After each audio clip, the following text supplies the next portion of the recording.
Many people think of RV camping without hookups as boondocking in some remote off the beaten path location, which I've done and love. But in reality, there are also state parks and many other popular camping spots that you can stay at that don't have hookups, and also be able to find last minute gems. And with campgrounds booking up so quickly, you can dramatically increase your odds of being able to reserve a campsite that others don't want.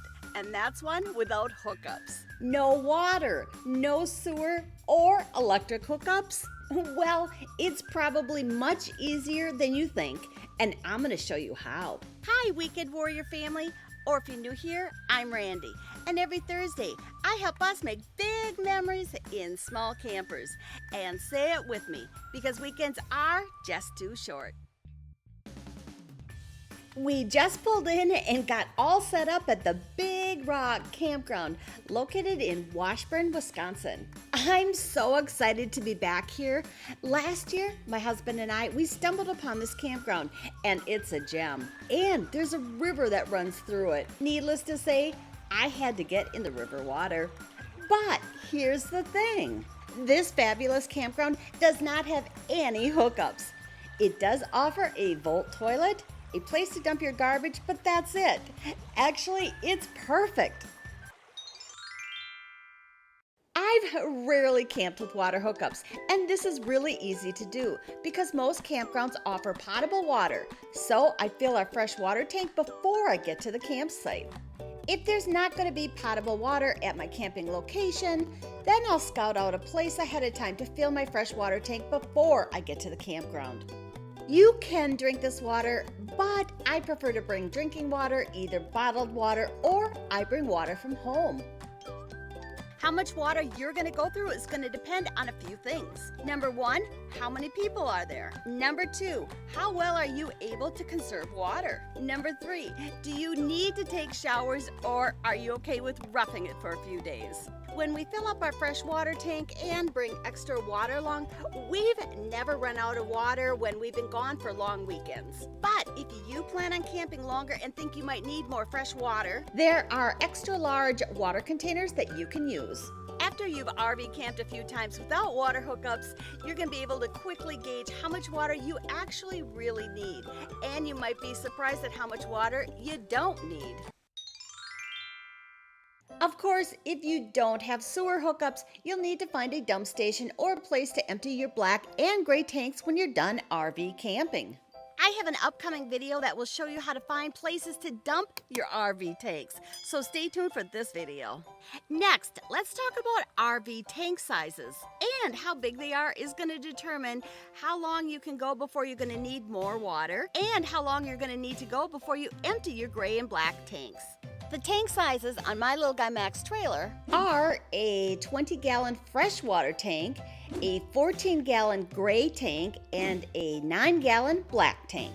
And having smaller tanks is okay for us weekend warriors. I've never run out of water, and it's been 4 days before we've had to empty our gray and our black tanks. After you go RV camping without hookups a few times, you're going to get used to and get familiar with how much water you go through and how long you can go before you need to dump your black and gray tanks.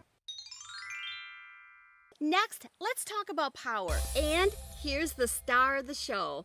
It's my Jackery 1000, and it's one of my absolute favorite RV accessories that I've purchased. I use it all the time, and it's one of the main reasons I don't mind camping without hookups. I use my Jackery to keep all my devices powered up when I don't have electric hookups. This portable power station can charge your phone 100 times, charge a computer 8 times, run a coffee maker for 88 minutes, and run a CPAP machine for 17 hours. I also plug a small portable fan into it to keep cool on hot nights. Another way to keep cool without draining your RV battery is to use a rechargeable battery-powered fan. If you think that a portable power station is going to enable you to go RV camping without electric hookups like it did for me, I'll leave a link to this one, the one that I love, in the video description below, and that link will take you to Amazon so you can check it out for yourself. I'm really glad that my Little Guy Max trailer came with solar panels. And if you have solar panels too, and if there's sun, They will keep your RV battery charged up.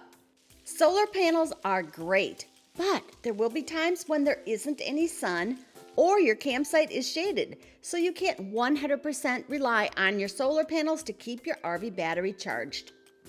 Solar panels or no solar panels, unless you have a lithium battery, it is critical you monitor your RV battery levels so you never get below 50%, because if you do, you will damage them. Unfortunately, I learned this lesson the hard way and recently switched from a flooded battery to an AGM battery.